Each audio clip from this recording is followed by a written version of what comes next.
Welcome to the Sunday special on Top Med Talk. It's a potpourri of our favourite longer pieces, ideal for downloading and enjoying when you have a little bit more time. Top Med Talk. I am Desiree Chappell, host, and I am joined tonight by some friends of the family. We have, of course, the editor-in-chief, Monty Mythen. Hello, Hey, Monty. Desiree. How are you? Good. Great. And then I'm taken, of course, by our wonderful friend, Mike Grocott. Mike, hi, Desiree. How are you? I'm very good. Good to see you. Good. So we're excited to talk to you. What I was noticing that you look a little bit more pale than what we're used to seeing you. And it's probably because you're not feeling bad. But you haven't probably been exposed to the sun lately. Is that? I have not been exposed to the sun as much as normal. No, that's correct. But you've been on the water. I have. So it's. What are you driving at? Where have you been, Mike? Tell us about it. I've just come back from a trip to Antarctica. That Denny. would explain it. Yeah. Yes. Oh, okay. Well, how was that for you? It was extraordinary. I was working, just to emphasise. Sure. But it was exceeded all expectations. Hang on. People have been bursting out in laughter listening to this at the moment. Go on, working. 8 lectures, 40 minutes each. Okay. What do you call I was going to say, how many days? How many crew? I was on intensive care for the weekend, or at least half of it. Very good. In 10 days on the ship. Wow, that's a lot. So one lecture kind of a day. 40 minutes rough. a day. Was that? 40 minutes a day, yeah. I hate that. What, every day? No, not every day. 8 out of 10.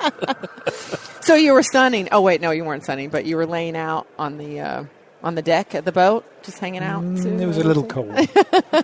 So what were you lecturing on? What's the deal? What did you do? So the expedition was an Australian anaesthetic conference focused around extreme medicine of various types. So we were lecturing on various aspects of the Extreme Everest project, and then various other anaesthetic, perioperative medicine, rehabilitation type issues, and a couple of new talks for me. So I talked about the opioid epidemic in the States, which is relatively fresh to an Australian audience, and about Tom Cream, who we can come back to. Oh yeah, I'd like to know more about Tom in a second. So, Mike, can you expand? This is the sort of conference that I'm interested in, obviously. Tell us a little bit more about how many people were there. Yeah. How'd you get there? So what was the conference centre like? The conference centre was a ship called the National Geographic Explorer, which is a ship specifically designed for doing polar exploration north and south.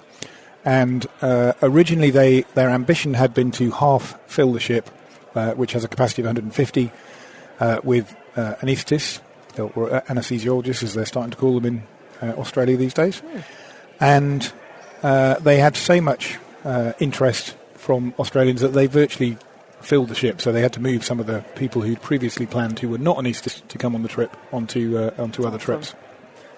So do they do this expedition? It's always about extreme environments and things like that? This is very specific. This group of people have never done it before. It was apparently done about 20 years ago. And may or may not happen again in the future, but this was a novel project from the 3 people who organised it. Oh, that's really cool. And so you said some of the topics that you were talking about. Extreme, and then what was acclimatisation to altitude, the Extreme Everest project, rehabilitation, opioid epidemic, whole spectrum of different things. But there was a general flavour of extreme medicine. So one of the other guest speakers was a chap called Mike Barrett, who's an astronaut, who's a physician. So I was going to ask, who else was on there talking about these types of things? They had a lady who'd been at base camp during the avalanche in 2016, I think it was, and had a very harrowing tale to tell, and then various other pure anaesthetic talks, but a bunch of them that were focused on different aspects of extreme physiology. Monty. So Mike, it sounds like you spend quite a lot of time in ships in the little bit I've seen on the movies and stuff, it sounds like big seas. Is it? How'd you get there? Did you fly to South America first and then? So we flew, direct flight from London to Buenos Aires, and then you take a charter down to Ushuaia, which is off the bottom of South American mainland in Tierra del Fuego. Yep. And then the ship goes from there, and it crosses a piece of water called the Drake Passage, which is the water that separates the bottom of South America from the Antarctic Peninsula. It's about 500 miles across. How many days at sea when you do that bit? About 36 hours, maybe a bit longer, depending on conditions. Oh, is that all? I thought it was like days and days. 36 I've only hours been away 2 weeks. No, but I don't know why. It's sort of 36 to 48 hours, depending on whether you go to the South Shetland Islands, which are a bit closer, or whether you go round. And on the way down, we'll come back to the way back in a second. I mean, I just have this image of horrible, big, messy seas. So the way down was really benign. And we got to... we actually went direct to the South Shetland Islands, which are a little bit north of the peninsula, and I think there was a slight feeling of disappointment that people hadn't had the full Drake Passage experience, because it really was very steady. And so channel crossing, or a bit bigger? Isle of Wight, other side of the Isle of Wight. Cruising in the still Caribbean. Sort of 2 or 3 metre waves. Okay. But in a 350-foot ship. But stabilised and not feeling not too much thrown up going on, because I get badly seasick. It was troublesome on the treadmill. Okay. But apart from that, it was fine. Yeah. Gotcha. Interesting. And you get there and you hike? Not much. So you can go ashore sometimes. They have a fleet of Zodiacs, so very fancy rubber dinghies basically, that will take you ashore on various islands, and you can go and see the penguins.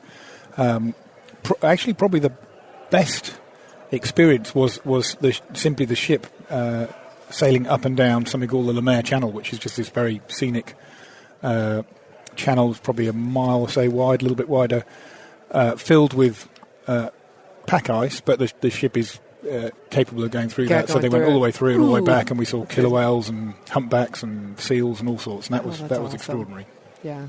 Did you do any photography? Get some good pictures of that? I only took about 2,500 shots, and that was at the low end. There were people taking 10,000. Oh my god, that's hilarious. So. Come on. No, go, Desiree. No, I was just going to say, so next, so you spent some time there and lecturing on and off, or were you only lecturing when you're at sea? No, lecturing on and off every day, and then visited a couple of islands. We had one, so it's basically, it's an ice-enabled ship, so one stop where they simply drove into an ice sheet, which came about a third of the way down the ship, and they were able to open a side door and everybody get out and walk around, and we did a bit of skiing, and went to only one habited place, where there's an old British Port Lockroy, so an old British Antarctic base, a very tiny little place, and then we headed back. How was it on the way back? We have a question over here. Dr. Down's woken up. Sorry. You should introduce yourself, Jim. I'm Jim. I work with Monty and previously with Mike. In fact, we were appointed to the same job, but he left. I'm being stupid. This ship was doing something else, or was it just a kind of a holiday with a lecture on it? I mean, so with it's a good question. Conference. What is the? It's a cruise ship, right? And you kind of go, well, it's a cruise ship. Why do they call it an expedition? And I was definitely sceptical going into it about the whole expedition label, and living is comfortable. The food is good, but the conditions are definitely challenging. So everything you do is dependent on the ice conditions and the weather. For example, the first day we were near the mainland, we were able to go down into the Weddell Sea, which is normally completely impossible because there'd been a big storm that had blown the ice south. So we went down and saw some marine life that we wouldn't otherwise have seen. But it's called the National Geographic. So the ship is called the National Geographic Explorer. It's owned by a company called Lindblad, who do basically expedition cruises. So they only do the Antarctic, the Arctic, right. And only through like National Geographic labeled kind and of. And they've been a partner with National Geographic for a decade or more. Gotcha. So there are National Geographic photographers on board, and so it doesn't count, I don't think, as an expedition. I haven't really done much of this, but unless it gets messy. So when did it get messy? It was intriguingly medium messy during the trip, in that we'd wake up and they'd say, well, we were going to go there, but we've gone to another place because there's pack ice all over the place there, or a storm has got more properly messy when we came back across the Drake Passage, and we left slightly early to avoid a storm that we didn't completely avoid, and it was quite rough for about 36, 40 hours. Hang on, it was 36 on the way down. Where'd you get the extra hours from? Well, you go a bit slower when it's rougher. Okay, gotcha.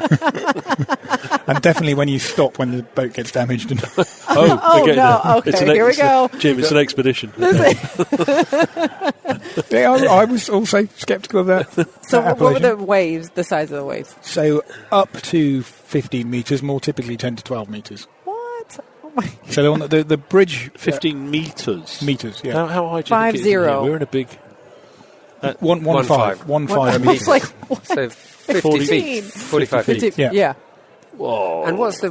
Do they... presumably they don't tell you the risk of I don't boat think the perishing. boat was seriously in danger, but it was of sufficient magnitude to give it a couple of flesh wounds, basically. Do you have to strap down for that? No, but you have to hold on tight. Most people Do you need to put your life preserver on? So you don't get thrown against the walls and stuff. When you're in 50-foot waves, does that mean when you're on in the trough, Yeah. you look up 50 feet? Or is it... It's peak to trough. So the bridge, the floor of the bridge, which is about 4 or 5 stories up, Yes. is at 13 metres. Okay. And in a flat boat at 13 metres, you're looking up a couple of metres at something which is only about 15, 20 metres away. Okay. So they're properly big seas, Yes. and with wind gusting sort of force 10, gusting 11.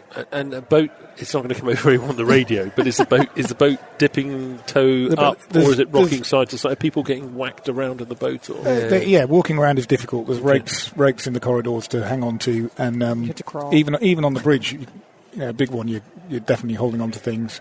So people were outside of their room during this? I mean, I would think Not that you kind of much. hunkered out. So a bit, but they had ginger most- ale for everybody just in case they were getting a little sick. So Master and Commander, which everyone may not have seen, when they go round the horn, Oh. is it that sort of thing? When they have to cut the sea anchor from the back? Maybe that's not a good example, but no. I guess the seas are. I mean, the boat is very able. It's got stabilisers. The skipper and the crew are extremely good. I mean, astonishingly good. But the seas are really big. But I guess the thing that makes them manageable is the wavelength is very long.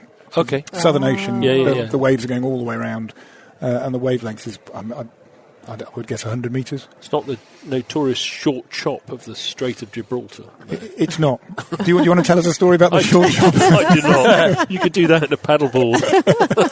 But go on. So it's a long roll. It's generally long roll, but it gets a bit chaotic if the wind shifts around or if you get close to shallows. So the boat actually lost some windows then. Hopefully not your room. Woke up to have a couple of people knocking on my door saying, you probably should put your life jacket on and get dressed. Because they'd been a deck down and they'd basically opened the door to... They'd heard a crash and a scream, opened the door to their cabin and saw 2 virtually naked people almost not covered in blood, but with blood around and about 2 or 3 inches of water coming down the corridor. Ooh. Oh, jeez.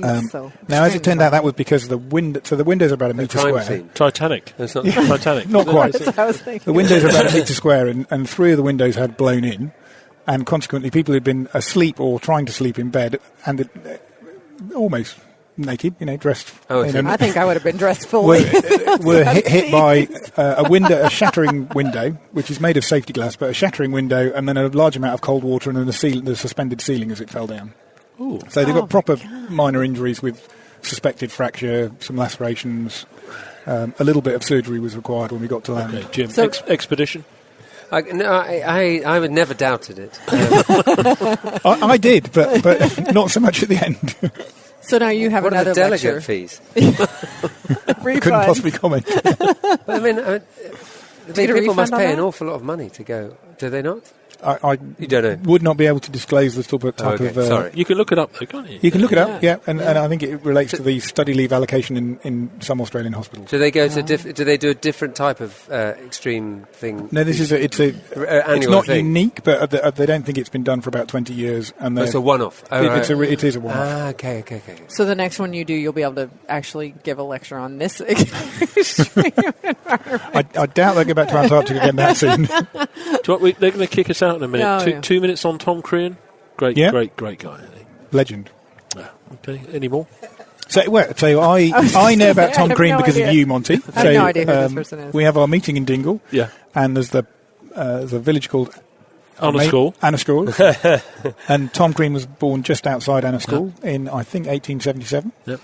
And long story short, but ran away, joined the Navy, sailed to Australia and New Zealand. To go, actually. But, go on. He let the cow into the potato fields. Potatoes very valuable in Ireland at that time. Moving on. Got in trouble. Turned up in a small port called Littleton in New Zealand at exactly the same time as Scott turned up with the Terra Nova, and joined.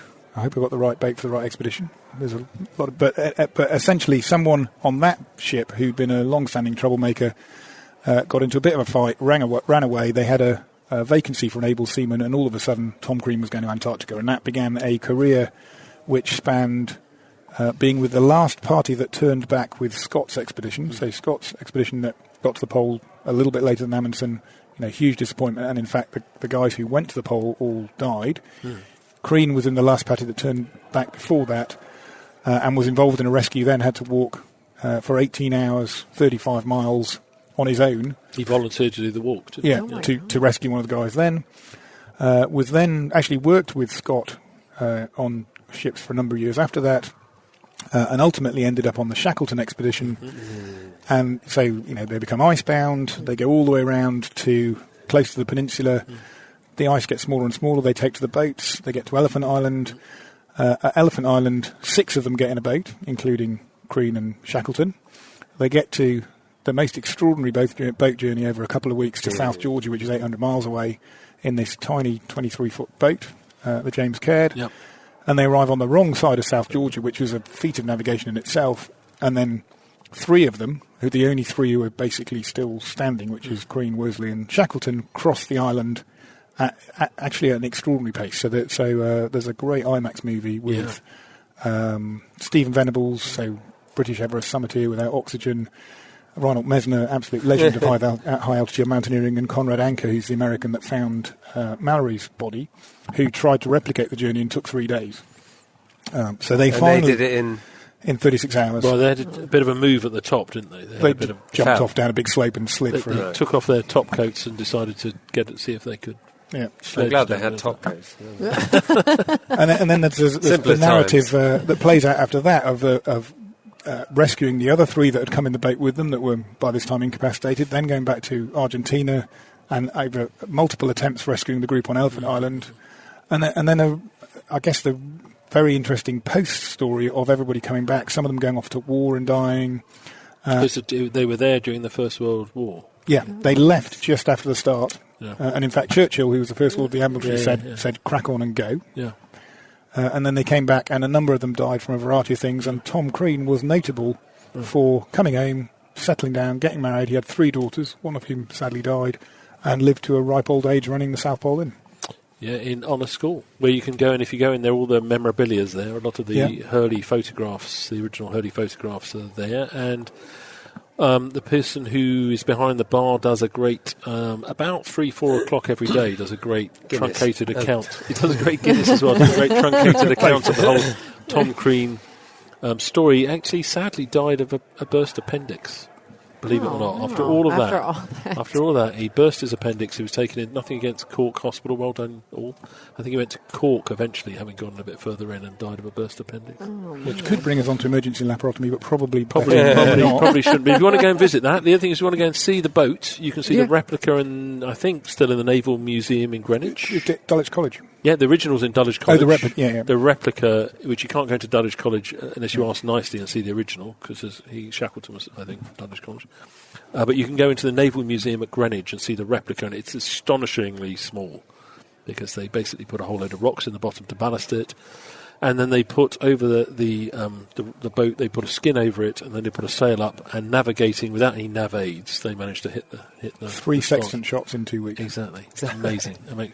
So that's a longer thing. So your story's a bit pathetic, really. It is, but I have to say, having known of the Crean story for 2 decades now, it was absolutely brilliant doing the research and getting the full story. So did you tell that story before you left and just crossed before we back left over? You're a Creanophile now, are you? I am. Yeah, I am. Going to go look at it properly. Yeah. Good man. All right, well done. guys. Well, thank you so much, Michael. Thank you so much for sitting down with us. I'm very glad much for you're here having me. safe and sound. No worse for the wear. Jim's got to be a bit quieter next time. He was a bit set of You promised you weren't going to say anything. Couldn't stop myself. Thank you very much. Cheers, for having all. me. Thanks Cheers, so much. mate. Thank you. Mick Majerison here. On August the 11th, 12th and 13th, the American Association of Nurse Anaesthetists will be holding their annual Congress. Top Med Talk will be coming to you with live updates from the meeting as it happens. We'll be interviewing thought leaders, academics and prominent practitioners for 3 days of discussion and debate. The opioid crisis, enhanced recovery, innovations in anaesthesia and much, much more. Guests will include the president of the AA&A, Gary Bridges, Lynn Reid and Lorraine Jordan, to name but a few. To get ahead of the curve, why not listen to some of last year's podcasts from the AA&A? Simply go to topmedtalk.com and type into the search engine AA&A. Pop that in and you will find our output from last year. In the meantime, of course, if you want to find out more, the American Association of Nurse Anaesthetists are holding their annual Congress August the 11th through till the 13th. Go to topmedtalk.com for more details. And while you're there, make sure you subscribe to Top Med Talk. And of course, you've joined us on social media. That's topmedtalk.com.